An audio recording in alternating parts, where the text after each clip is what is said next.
The following is a production of Fenix Media. The views expressed do not necessarily represent those of the company or its advertisers and may contain language that's unsuitable for younger listeners.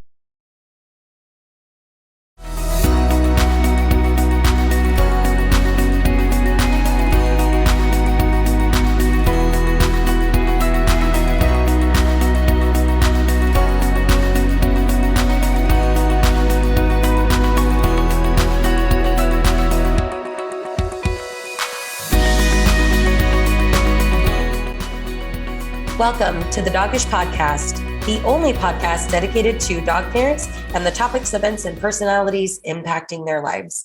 I'm Sylvia Wes, certified dog trainer, pet expert, and dog mom over at Dog Up in This Bitch. And today I am joined, like I am every single time, by my co-host, Jasen Arias. I decided it was a morning for me. So I made it just in time. So yeah, you did. You just you're like skirt right at the end there. No, but today we had Larissa Wohl on our show, who is an incredible rescuer, foster mom, dog mom, Hallmark Channel host, producer. She's so fun, and she just talked to us about her fun childhood growing up with basically like a menagerie. Everything from a Weinabird, a cat named George, and leading all the way to Hallmark television shows. It's so cool. Very cool. So it was a very, very fun interview. We can't wait to share it with you. So let's get started with Larissa Wohl. Let's go. Did I gather that you're on the left coast with us? So right now I actually live in California, but right now I'm visiting my boyfriend here in Nashville. So I'm, I keep laughing saying I'm bi-coastal right now. I totally get it. Technically, Nashville is booming right now. I actually have a lot of clients who moved out there who are in production, because I guess they're doing a lot more production work out there. Yeah. And you can still buy, which is nice. I mean, house prices have definitely gone up out here, but in comparison to LA, wow, it's still a pretty big jump. Although it's interesting because now you have to make reservations at the restaurants, things like that to us or to me in LA are kind of a totally no-brainer. For locals, they're like, this is a different world. You used to be able to walk anywhere. So it's a boom, which is cool in a way. And I think the locals are not too happy about it. Well, yeah. Well, what can you do? We're used in LA, we're used to gentrification. So I think we're just this is just how it happens. Your city's cool now. You're welcome. Exactly. Yes. You now have a bagel shop that will make you wait 2 hours in line. Aren't you so excited? You have made it. You're on the map. Gross. That's so funny. It's such a different world we live in over here. I was actually right next to you. I just got back from Kansas City, Missouri. Oh. Yeah, we're producing an event out there for for animal welfare, but it'll be benefiting Haas. I don't know if you're familiar with them. Haas is great. So we'll talk to you more about that. Okay, great. Yeah. See if you want to get involved. But I'd love to. Yeah. Yeah. So, so the world is your oyster today. This is your interview. So I know you're big into senior dogs and big into the rescue community. Despite the puppy shirt that we have on right now. See, what did I just say? I just said they need to make one that has puppies crossed out and says senior dogs. I do have some senior dog shirts too, but I love all animals. So puppies, just drive me crazy, but they're adorable. So you do a lot of fostering too, yeah? Yes, I do a lot of fostering. So I'm happy to talk about anything really, my backstory, fostering. I would love to know what kind of inspired you. Like one of my more fascinating parts of hearing these stories is how somebody's journey at the beginning. You come from? Where did you go? Yeah. Like sometimes they're very similar and other times they're very different. Yes. And so like, I love hearing how people just got into the animal community. Absolutely. I'm happy to talk about that. Do you want me to start now? Love it. You already did start. Okay, cool. Well, then let's go. So yes, so I have kind of an interesting story in terms of how I kind of landed where I landed. Growing up, my mom, who was from England, was a big animal lover. And according to her, growing up in England, anytime she rescued or had an animal, her dad, who she always claimed was a bully, would get rid of the animal, wouldn't let her keep it. So she always wanted more animals. And so when she moved to the States and my parents bought a house and I was born, she started collecting animals. I like the word collecting. Yeah. When I say adjective. collecting, she really was, a rescuer before it was there was a title for it. We would go to a shelter on any given day and intercept someone walking in with a cage of a mom cat and 4 kittens. All of a sudden they were coming home with us. If there was a stray dog on the road, we were always stopping and, knocking on doors and figuring out what we could do. We had a local paper called The Acorn, and every week there would be a pet of the week. And so, if it was a rabbit or something, we didn't have a ton of dogs because it just didn't fit our lifestyle then, because my mom was all over the place and my dad worked all day and I was at school. But rabbits, birds, cats, you name it, they would, be brought into our home. And so that was kind of normal to me. That was what I knew.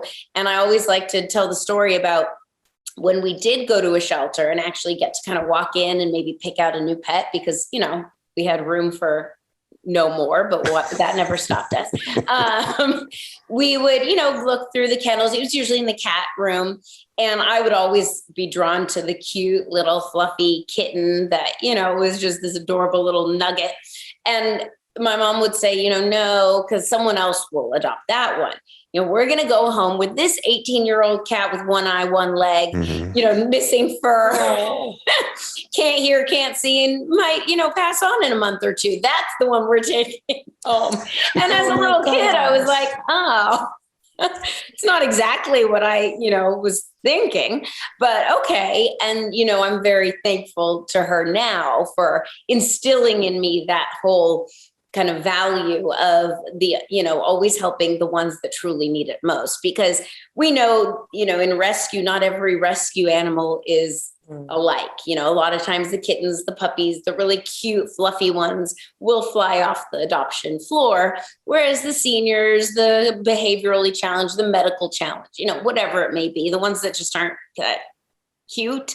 They're all cute to me, but you know what I mean? Those are the ones that have the hardest time. The ones that don't photograph well. Exactly. Those are the ones I gravitate to. And so at the time I didn't love it, but now I'm very grateful for her instilling that in me. And then I went. So how old were you going through this? Because that's an interesting experience for younger kids to grow and adapt to learning that there's an animal that they could lose in a relatively short time. Oh yeah. I would say, all the way. I don't know that we had, I'm trying to think. I think we got our first set of kittens when I was maybe 5 or 6. And then from there, and one actually got hit by a car, because that was back in the day where you didn't know so much about keeping cats indoors as you do now. And they loved being outside. So we always had, indoor, outdoor cats. And one of them, unfortunately, got hit by a car. And it was so traumatizing, but I was so young. And looking back, I think, God, that was horrible. But it did kind of teach me, I guess, obviously a lesson in caring for your animals, but also that, you're their protector as a pet parent, because things happen. And so, it was probably a little traumatizing as a young kid, although I didn't look at it that way in the moment, obviously. But we had so many come through our doors that sometimes they would get adopted, if it wasn't, we had a few that didn't get along with our cats already. And so my mom would look for a home for them. So it was just kind of part of the fabric of my childhood, kind of them coming in, them leaving, and it didn't bother me back then. But but yeah, I never thought about it in the moment. But yeah, I would say probably everywhere from 6 to, gosh, probably 16, that time period was a lot of animals coming in and leaving, either, passing away or being rehomed or, whatever it may be.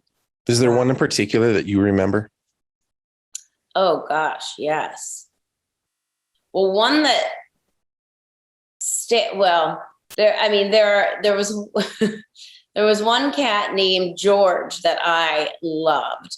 This adorable orange fluffy kitten that grew up with us for a few weeks, and then my mom found a home for it because we had so many kittens at the time, and I was devastated because I loved him, but he went on to find a great home. But I just remember waking up in the morning and seeing him by my bed, and like this outline of him, it was one of those with like the back shadowing or whatever it's called, and it was like, oh, I love this boy so much. But I also knew that we had so many that, finding a home for him was a good thing. But oh my God, he was wonderful. And then I remember my mom got into her head that she wanted a mynah bird because she had a mynah bird. What's a mynah bird? It's a black bird that you can teach to talk. Okay. And she had one growing up in England.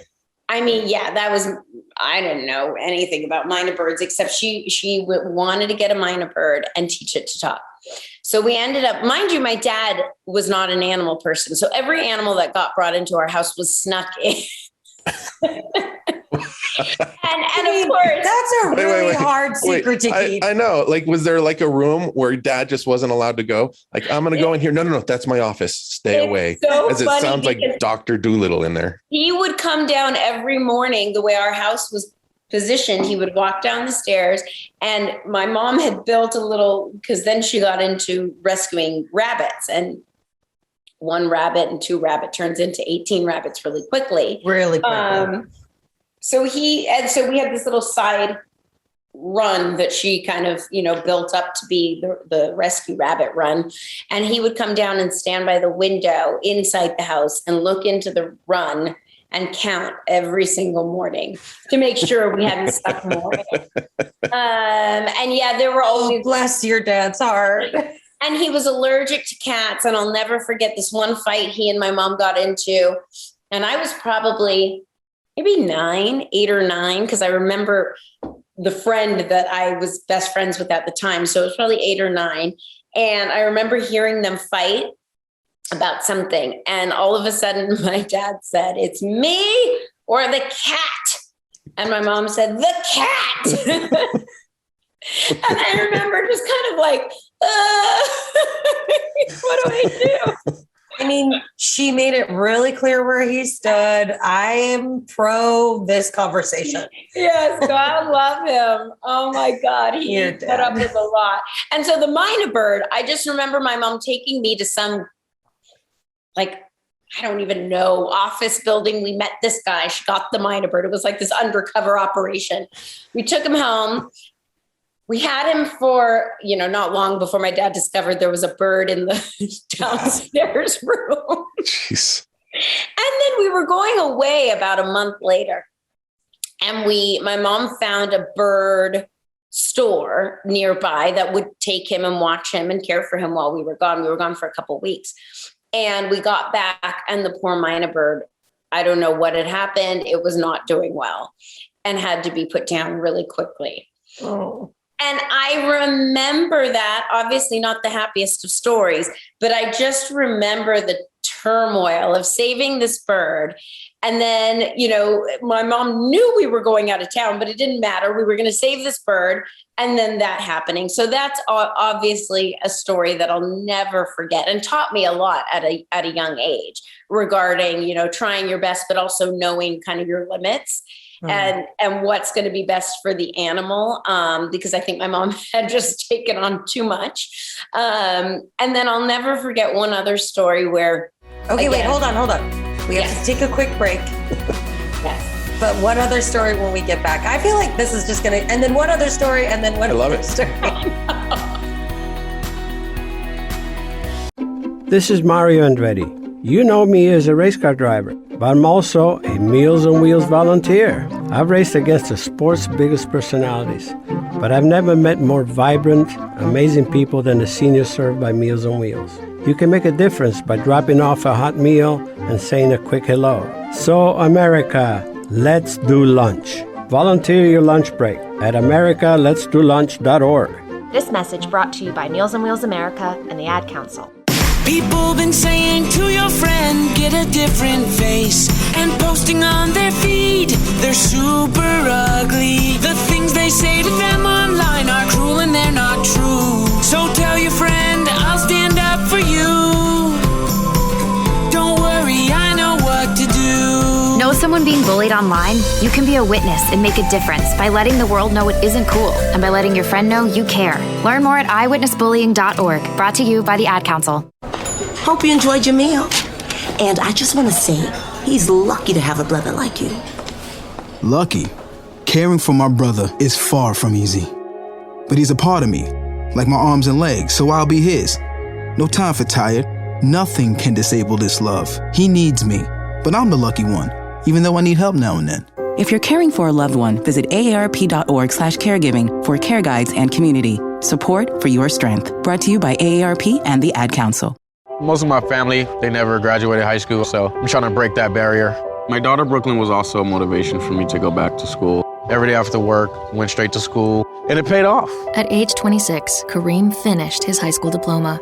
I could not have done it alone. I see the future is really bright for me. No one gets a diploma alone. If you're thinking of finishing your high school diploma, you have help. Find free adult education classes near you at finishyourdiploma.org. Brought to you by the Dollar General Literacy Foundation and the Ad Council. So I'm a cat, and I just moved in with this new human, and she's got this little toy she's always playing with, all day long. Tap, tap, tap, tap, bloop, bloop. She can't put it down. There it is. Oh, and get this. She even talks to it. Last week, she asked it for Chinese, and guess what? Egg rolls showed up. Like magic. Humans have cool toys. A person is the best thing to happen to a shelter pet. Be that person. Adopt. Brought to you by the Ad Council and the ShelterPetProject.org. What if I told you that a tornado was going to happen tomorrow, right where you live? That it would touch down at exactly 3:17 p.m., and I told you the exact path it would take. You would, of course, prepare. You would talk with your loved ones, and you'd make a plan today. It's true, I can't tell you a tornado will strike tomorrow, but shouldn't you have a plan anyway? Go to ready.gov/communicate and make your emergency plan today. Don't wait. Communicate. Brought to you by FEMA and the Ad Council. You're listening to Fenix Media. Listen live and explore more great shows at fenixmedia.us.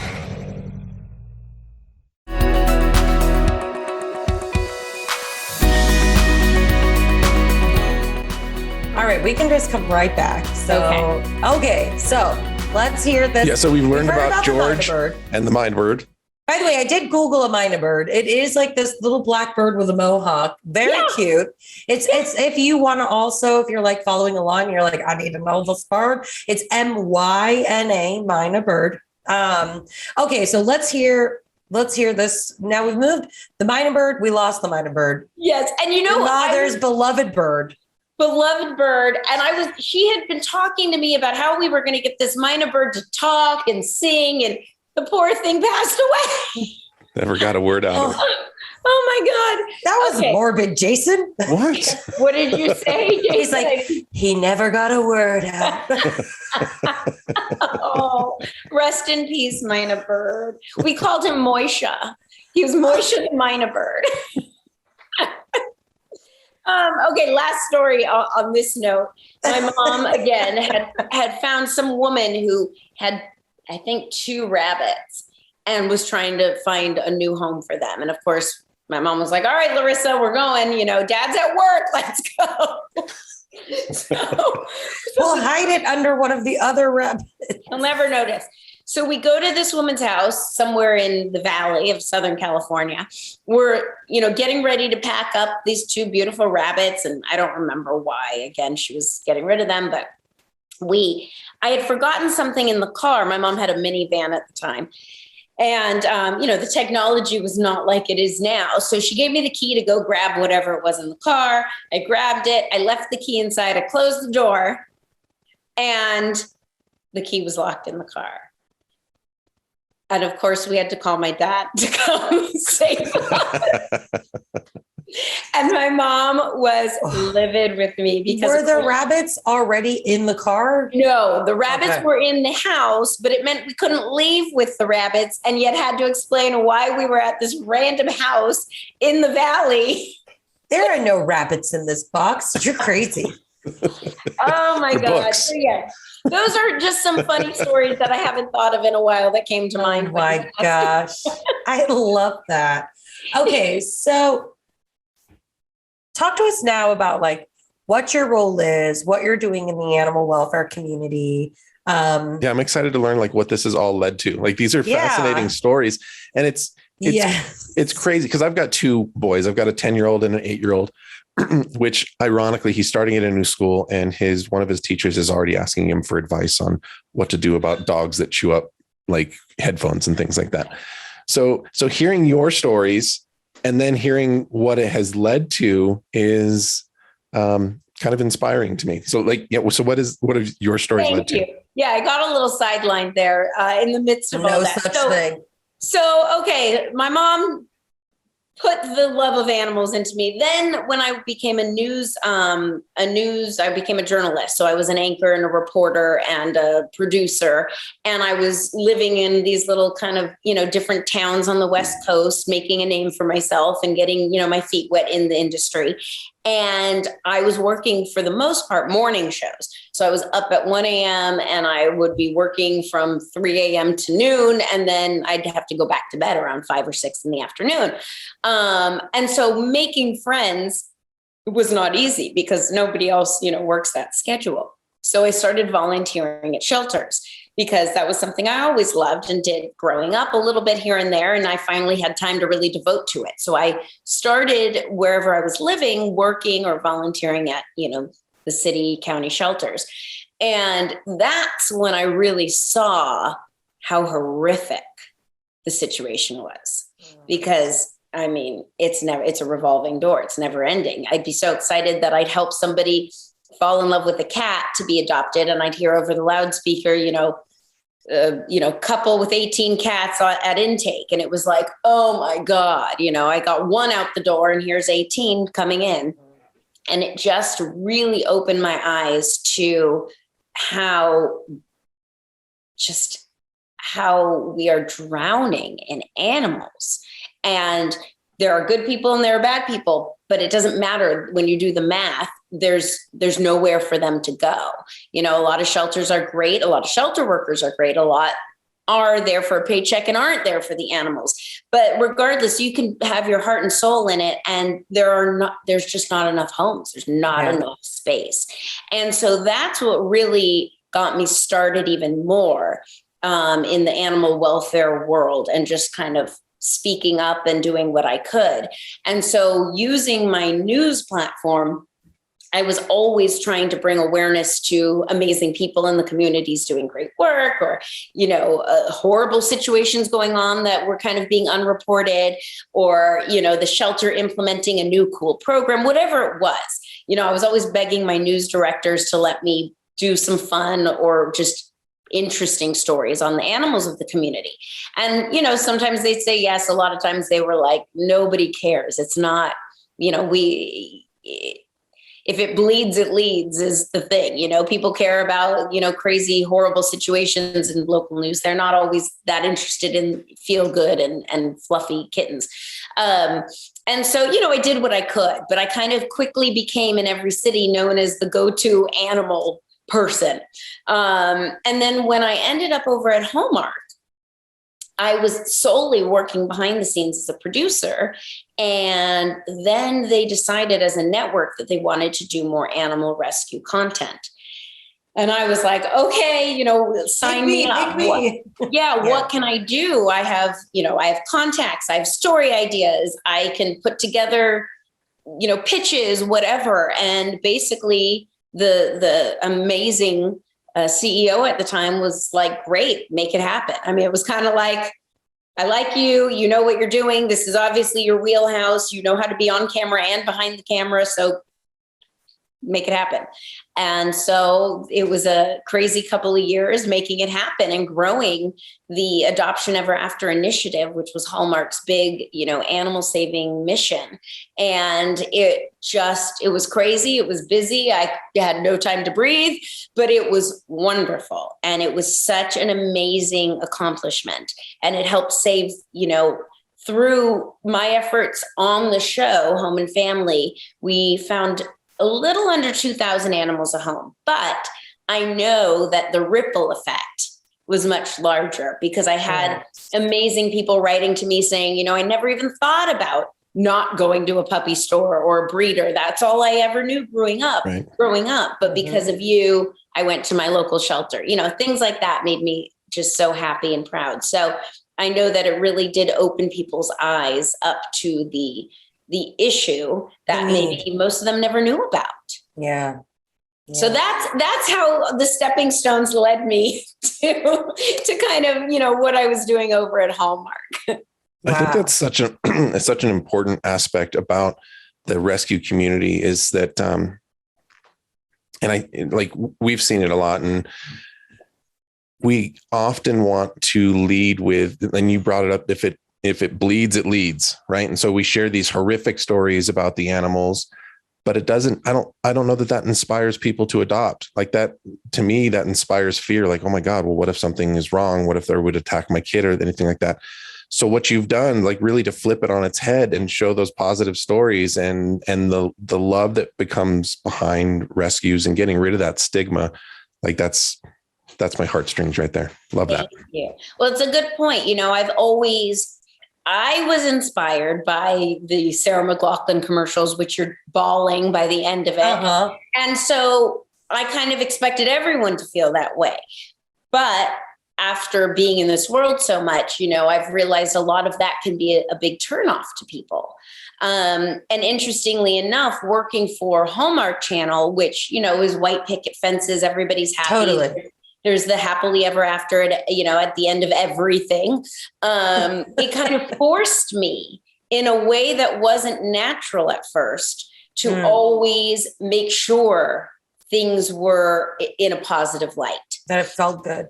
Yeah. And I'm actually thankful for that experience because, again, when you're in the midst of it all and you just want people to understand, sometimes you do just want to be like, look, look at these horrible situations, but that doesn't hit the same way with a lot of people, as opposed to showing kind of this amazing, beautiful dog that, has brought so much to someone and always kind of ending on a positive note or you can do something about this. Maybe this is a horrible situation, but here are 4 things you can do today that will help, as opposed to just being like, they're all dying. Everything's horrible. You're killing the animals. Yeah, exactly. So I appreciate you bringing that up. And yeah, it wasn't natural to me at first, but I'm glad I had the opportunity to grow that side of my thinking as well.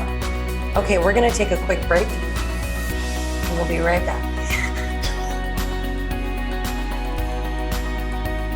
Dear John, I'm leaving.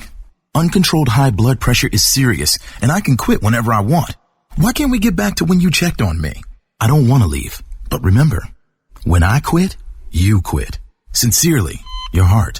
Listen to your heart and don't let it quit on you. High blood pressure can lead to a stroke, heart attack, or death. Get yours to a healthy range today. For help keeping yours at a healthy range, text PRESSURE to 97779. A message from the American Heart Association, the American Stroke Association, and the Ad Council. WWE superstar Alberto Del Rio. Take 1. Behold the angry giant. Try it again, Alberto. Behold the angry giant. Perfect. Good luck tonight. Behold the angry giant. Yay! Read me another one, Dad. This is WWE superstar Alberto Del Rio. It only takes a moment to make a moment. Take time to be a dad today. Visit fatherhood.gov, brought to you by the U.S. Department of Health and Human Services and the Ad Council. It may be hard to believe, but people just like you are already saving money. FeedThePig.org makes it easy. Their simple savings plan teaches you how to start saving without going overboard, so you don't need to sell all your belongings and live in a commune. These dungarees belong to all of us now, Tom. You don't need to get a second job as a stuntman. We need a new stuntman! You just need feedthepig.org. Don't get left behind. Get tips and tools at feedthepig.org. Brought to you by the American Institute of CPAs and the Ad Council. Allison is perfect. I mean, she'd never tell you that. She's humble and perfect. She likes everyone. She even likes her untidy roommate's weird guinea pig. Allison, wait, are you texting and driving? Allison, no. That's the exact opposite of what I was just saying about you. Why, Allison? Why? Texting and driving makes good people look bad. Visit StopTextStopWrecks.org. Brought to you by the National Highway Traffic Safety Administration and the Ad Council. I'm Paul George of the Indiana Pacers. When I was 6, my days were spent playing basketball. When I was 6, my dream was to make it to the NBA. When I was 6, my mom had a stroke. So I want you to learn to spot a stroke fast. F-A-S-T. F, face drooping. A, arm weakness. S, speech difficulty.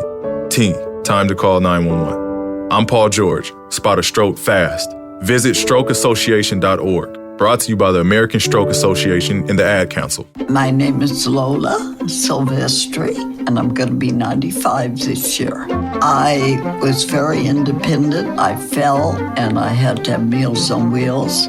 America, let's do lunch. 1 in 6 seniors faces the threat of hunger, and millions more live in isolation. Drop off a hot meal and say a quick hello. Volunteer for Meals on Wheels by donating your lunch break at americaletsdolunch.org. This message brought to you by Meals on Wheels America and the Ad Council.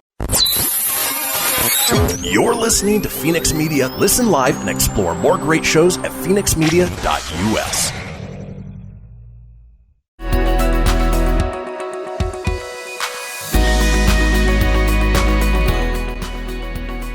So last time we talked about that story that you had from when you were a kid that really impacted you.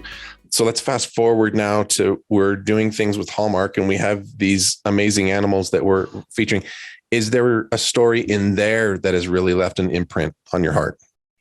Absolutely. So many. I mean, we did on our show, we did what we called our Happy Tale segments where we followed up on a lot of the animals that were adopted, if not all of them. That's awesome. It was so, that was part of kind of my job was to connect with the rescues over time and continuously track down which animals had been adopted that we had showcased and find out if the families were interested in doing a follow-up segment, which was, amazing to see them in their environment now and to hear from the humans how great everything's been going, or that there were some challenges that they had to work through and, being real about it. Because not every story is amazing right off the bat. There's always some time and, patience that needs to take place. So it was really, really wonderful. And there was one story in particular, one dog, I should say, a dog named Brody, who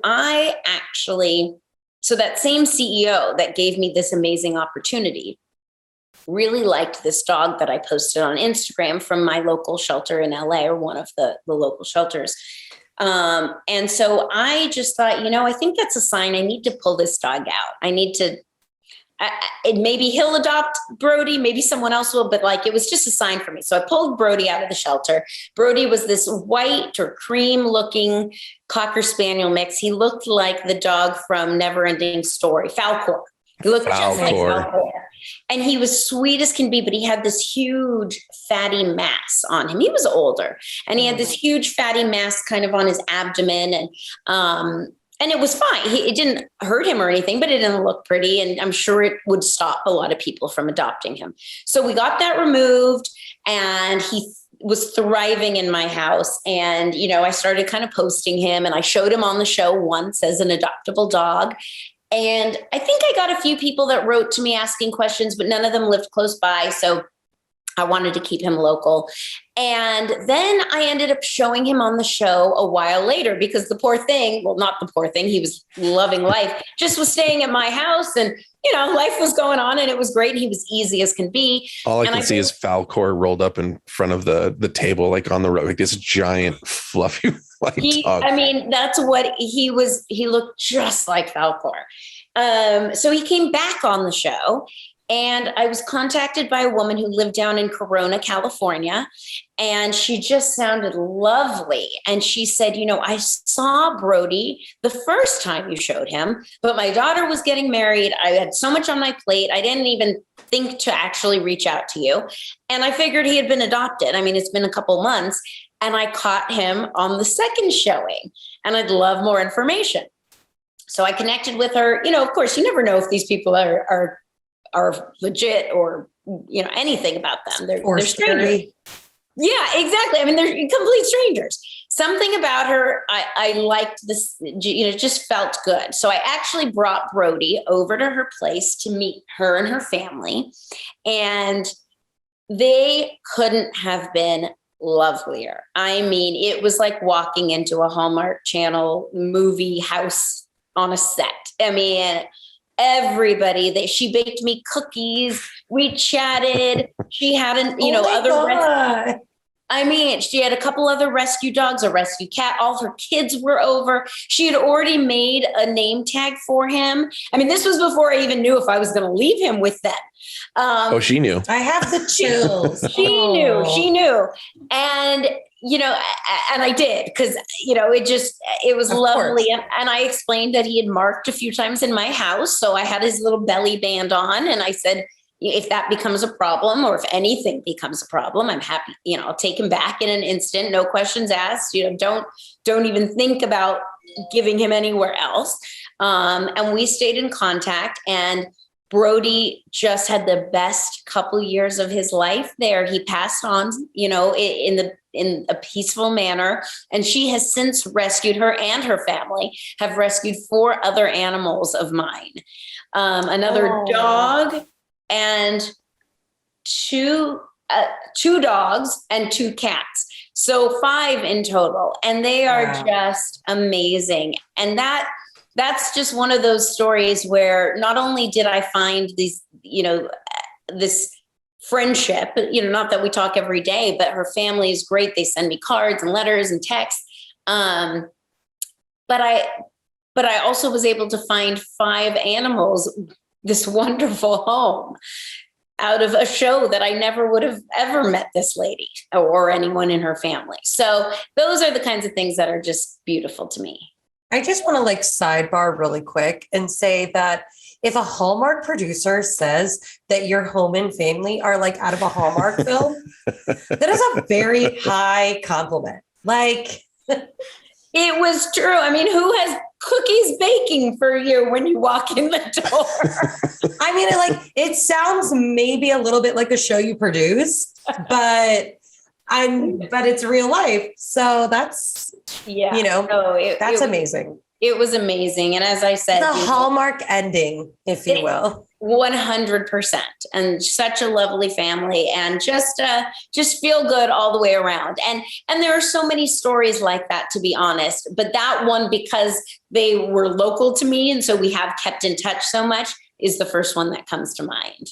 I love that. Okay. So where are you now? That was my question. Where have we gone? What's, because you said Hallmark, it's all past tense. Right. So Home and Family, my baby of babies, they did not renew that for the 10th season. So 9 seasons. Is amazing. 9 seasons. So yes, I mean, in 2 years. Wait, what? No. It's the show itself was on for nine years. Wow.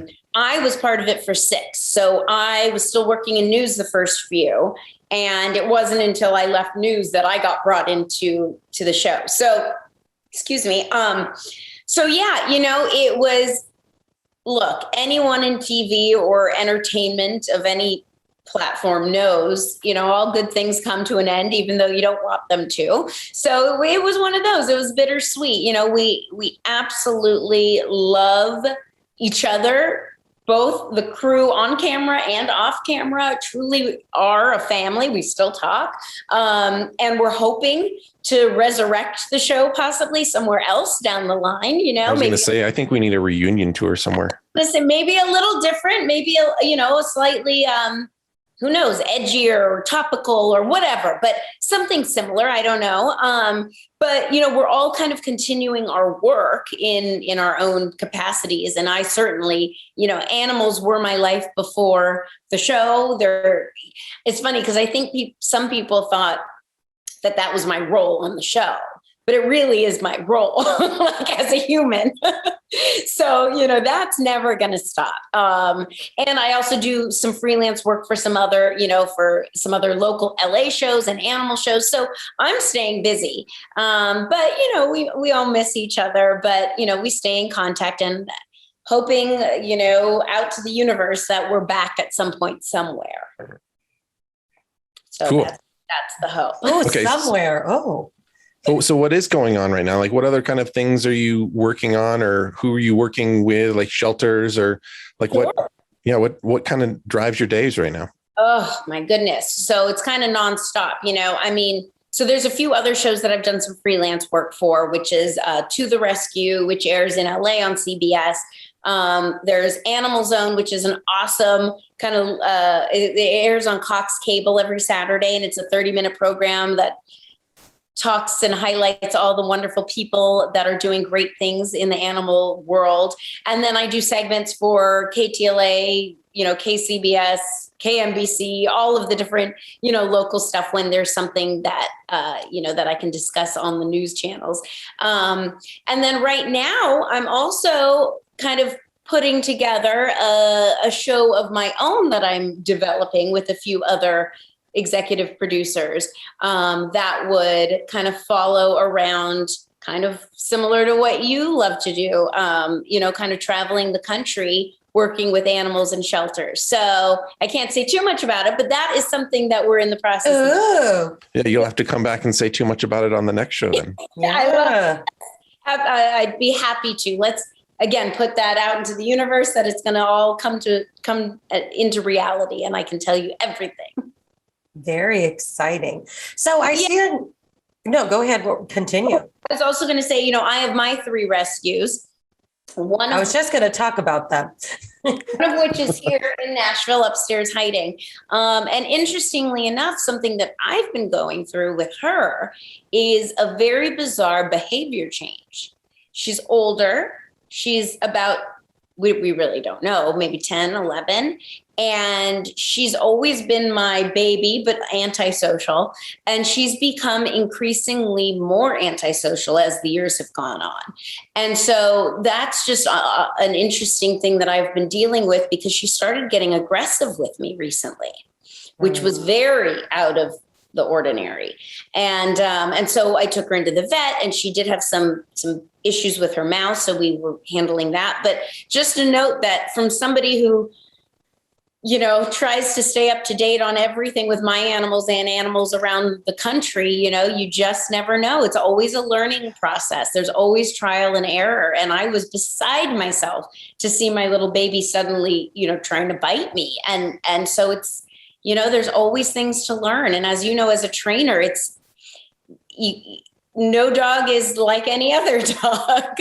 And as they get older or experience different situations, they change too. And you need to kind of learn and how to change with them. Well, gosh, my parents are getting older and they're changing too. Did they try to bite you? Honestly, I feel like my dad, maybe. Is he trying to bite you? It's less physical, more emotional. It's emotionally biting. All right. On that note, we'll take a quick break.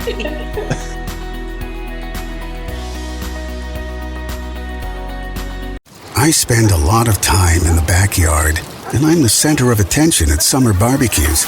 In '96, I made some of the tastiest s'mores. And in '09, it was me, your backyard fire pit, that accidentally started a wildfire when a summer breeze carried one of my embers into some dry brush. Spark a change, not a wildfire. Visit SmokeyBear.com. Brought to you by the U.S. Forest Service, your state forester, and the Ad Council. Only you can prevent wildfires. My name is Lola Silvestri, and I'm going to be 95 this year. I was very independent. I fell, and I had to have Meals on Wheels. America, let's do lunch.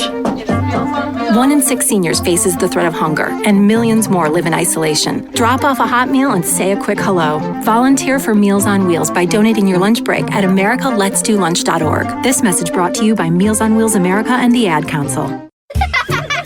Hey everyone, let's all stop what we're doing and take a moment. You see, every moment can be kind of special.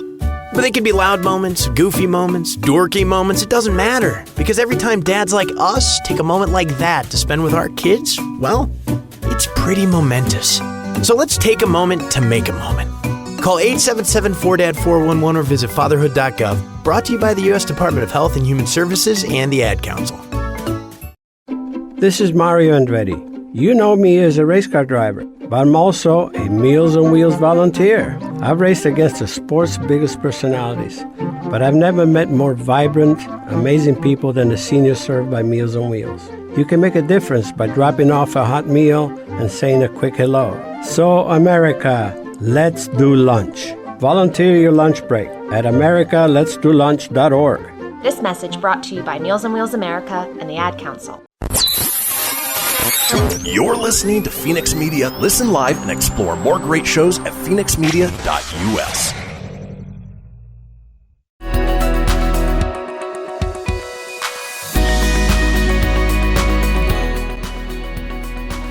Go Bring for us it. back. We're Yeah. back. Yeah, no, we love it. Like when Get in there, girl. yeah, like tell us. So you have a passion for fostering. I have a huge passion for fostering dogs and cats. And it's funny, I only fostered dogs for years. But then as we just were discussing last, before the break, as my dogs have gotten older and a little bit more curmudgeon-y, I started crusty, a little attitude-y. They haven't been as open to random dogs coming into their space. I can't understand why. So I actually have turned to fostering kittens more recently. And, I grew up with cats and I love cats, but it was never something I really thought I'd get back into because I kind of became such a dog person. But I've got to say, fostering kittens is such a fun experience. And I would love to tell all your viewers, whether it's dogs or cats or seniors or kittens and puppies, fostering to me is such a win-win. Obviously you have to expect that you might have some accidents around the house or, there's always these dogs and cats are coming into your home. They don't always know what they're supposed to do and what they're not supposed to do. So there's that. But that's such a small portion in my mind. Seeing these animals transform from being broken, scared, just unsocial to these beautiful creatures who are loving life and sprawled out on the couch and asking for belly rubs or coming to nuzzle up, on the side of you while you're watching TV. That to me makes it all worthwhile. And also, while it's obviously the priority is helping these animals decompress and learn how to be the best pets they can be so that they find forever homes, it is such a beautiful thing to do for your community because, as we all know sitting here, rescues and shelters, especially right now with kind of this post-pandemic wave, are so strapped. They're so full, especially with large dogs, because, most people can agree to take in a small dog for a temporary amount of time, but large dogs take more space and more time commitment. And, you kind of want to know what you're getting into a little bit more because a large dog can obviously be a little bit more, can do a little bit more damage if they're going to than a small dog, but most don't. But that's just my. Well, and kind of back to something you said about helping an animal transition from, the stresses that they're going through. One of the other things that I've learned is oftentimes you can keep them from becoming more stressed. So these animals are going through a very stressful environment. To take them, and if their best scenario and the best circumstance they have at the time is to go to a shelter and be around the other loud barking dogs and cats, then that's better than just on the streets. But if they have a foster home to be able to go into to avoid being in the concrete cell and avoid all of the, are scared animals. And anybody that's a dog mom or a dog dad knows exactly what it looks like to see, that scared animal. So these foster families that can bring in these animals to keep them from going into this system deeply and developing that anxiety and developing those stresses, like you're helping on that. So you're not always going to get an animal that's like freaked out and broken or anything like that. A lot of times you're getting an animal that is just excited to be in a warm house with somebody that is going to love them. 100%. I don't think people realize what a vicious cycle it is for an animal to go into the shelter. An animal that may be completely balanced and beautiful and healthy over time, like any human would, breaks down in a shelter environment. And then when they're taken out of that environment, there's a time period to get them back to where they were. And even still, like they'll never really go back. Like they're always going to have like PTSD. Some of them develop separation anxiety because they don't get love and affection. So when they finally get it, they're like, I'm never letting you go, so these things happen. And that's another reason on the flip side why fostering, at least in my opinion, is so great, because it sets that animal up to find the best forever home off the bat. Whereas a lot of times when animals are adopted from a shelter, they're going to a house and then, more times than not, they're returned for some reason. And then maybe they're adopted again, and then maybe they're returned again. And so when they do finally find that forever home, there are so many kind of layers of fear that have developed in that animal. Whereas if you can kind of intervene, and as you said, Jasen, take that animal straight away, they don't have to go into the shelter. Their quirks, what scares them, what makes them happy, what training they already have or might need. Then you can, and the rescue obviously, can find that perfect match out of the gate and stop them from kind of bouncing from place to place to place, because you've learned so much more invaluable information about an animal. So, as I kind of mentioned at the beginning, it's such a win-win in so many ways. Obviously, first and foremost for the animal, but also for you as a human, it's a very satisfying and beautiful experience. And for the shelter system, for the rescues, for your community in general, it can help relieve or alleviate some of the over, stress, the overcrowding, just all of that. So I love fostering, and, for kittens, all you need is a bathroom, basically. For, a dog, depending on your time and space, you can, obviously pick one that fits for you and something you can easily take on. But it's just such a beautiful experience, and I absolutely love it. I'm actually very sad that I can't do more dog fostering right now, and have kind of decided, now I say this now, that one day in the far future, when my 3 rescue babies have passed, I may just be a foster, because it is harder to do sometimes if you have dogs that aren't as open to it. So I thought maybe I would kind of clear that space just to be kind of a continuous dog foster, because it's so needed. So I say that now. Who knows? Well, and I think we'll check in with you next time. The other part that's great is it's an awesome, kind of referencing back to your dad. When you have somebody in the family that's not too sure about bringing an animal into the family, like everybody that I've talked to that has a foster program, they are very excited for just the try system. Like, just try. And if it doesn't work out, we're more than happy to take them back and find them another good home. Like, when you go other routes of bringing animals into your home, like you're kind of either you're going to be a good guy or you're a bad guy. You're either keeping the animal because they're a part of your family, or you're surrendering them. And then you're, the evil villain of all of our stories. Versus if you're fostering, you kind of get to do the same thing, but you just get to find the perfect fit for your family, because not all dogs deserve to be loved, and all cats deserve to be loved. And there's a perfect fit, but it's more like dating as opposed to having a child. You're like, this didn't work out. Going to send them back into the foster system until they find their perfect home, and until I find the perfect partner for me. It's just the whole thing is just great. And I don't think people realize some of the bigger shelters have huge foster systems. I want to like jump up and down. I'm so happy you said that. I was talking about this yesterday with a talk I was doing, that fostering is almost, and I don't say this lightly, this term, but you're kind of taking dogs for a test drive. Right. And again, it is a commitment. It needs to be taken seriously. It's not a disposable thing. So I don't want people to get the wrong idea when I say that term, but you're temporarily bringing in different animals into your home, which is such a great learning experience for you. Is this even the right time to take on a full-time commitment? Do you like small dogs, big dogs, needy dogs, dogs that have a lot of energy, dogs that are couch potatoes, shedding dogs, non-shedding dogs? You get to learn so much about the different personalities and breeds and traits that you would never get to do if you just picked one dog.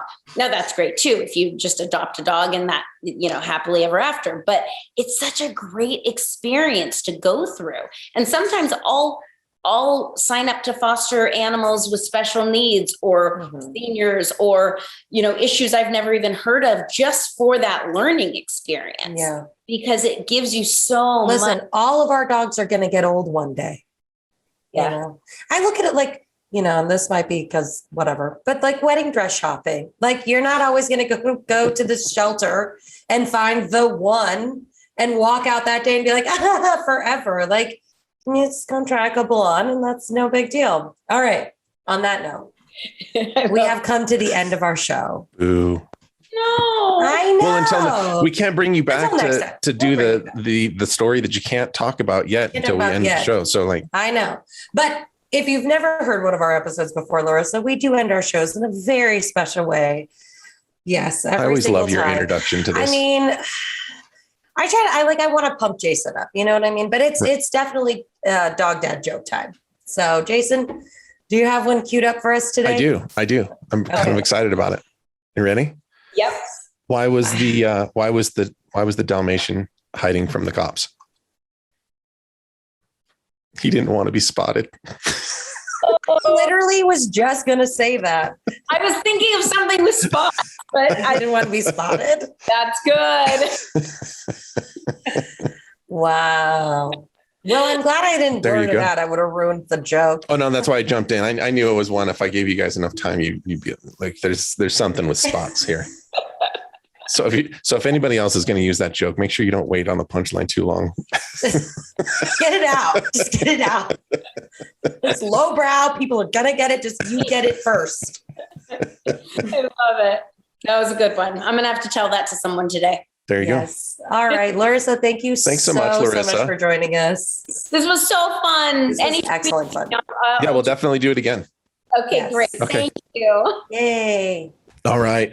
I want to thank everybody that joined us on today's show. I especially want to thank Larissa. I know, especially. It's still early. I need a little bit more coffee, but I want to thank Larissa. That was a lot of fun getting to talk with her and learn about her journey. And like I said, when we started, just her being so heavily influenced by her mom and how that's gone on to create this foster queen, she's just crushing it, and all of this stuff going on with Hallmark, and she's got the new plan. So thank you especially to Larissa, and thank you to everybody who joined us.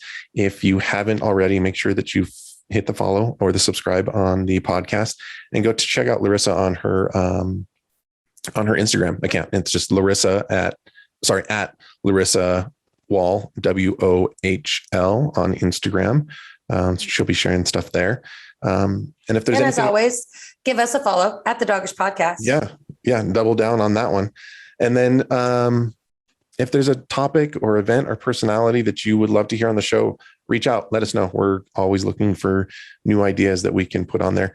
And it's that time of year. We're going to be down in Kansas City on October 10th for the Stray Light Savings event. So make sure you look for some information coming out on that very soon. Woo-hoo. Check it out. Come hang out with us over at Bar K Dog Bar, which is a blast if you've never been there. It's definitely the place to be. I just got back. It's like Donkey Wonderland. I didn't want to leave. We're going to have to do like a little intermediate show, and you can feel the same on it. Yeah. Okay. All right. Till next time. Bye.